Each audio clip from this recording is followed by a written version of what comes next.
Josh, it's been obviously a very difficult weekend in Western New York. What sort of emotions surrounded the team going into the game, and do you think you fed off that in some way or another? Yeah, I think it was an extremely emotional 24 hours for all of us. Especially myself being half black.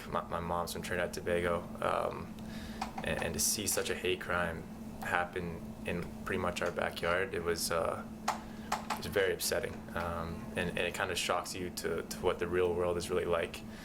And obviously we're dealing with issues obviously on more of a minute stage every day, and but that's just pure hatred, and that's what we're really fighting for, is for the world to understand that, and for people to see what black people go with on a day-to-day basis. It's hard, and it's scary, but it's the truth.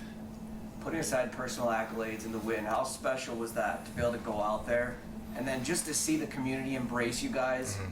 and then knowing it was a win-win. You guys will go out there and you're able to put smiles on their faces. Yeah, it's in such a time where it just feels not right to play. To see Bandit Land come out and show support, and Dehoga talked about this being a medicine game. Really just having everyone come together and heal each other. It was a really special feeling. I got goosebumps at the beginning, just even in that moment of silence. And even a little bit emotional in the pregame. Dane spoke on it a little bit, and so did JT. So it's an incredible thing when you can really bring a community together with the game of lacrosse.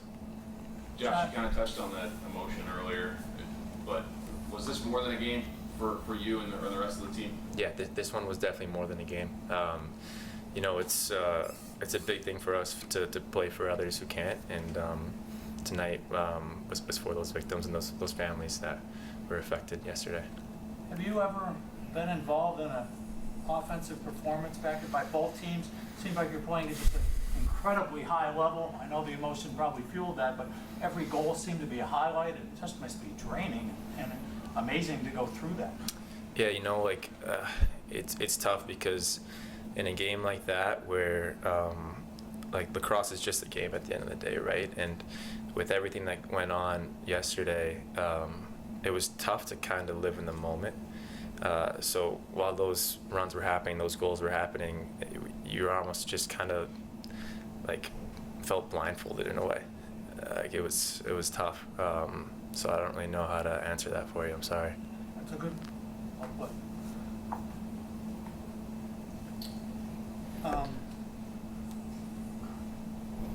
Night like this, the goaltenders, you're playing against two great goaltenders, Mm-hmm. and it seemed like that they had a difficulty making stops. Matt made the one extra stop, I guess, down the stretch, but it was a very uncharacteristic playoff night.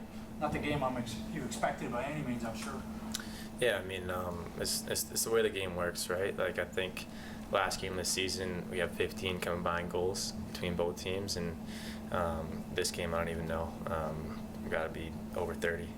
So sometimes guys just have a way of finding the net, and I'm sure we're going to see both those guys bounce back huge in the next game. Thanks, guys. Thanks.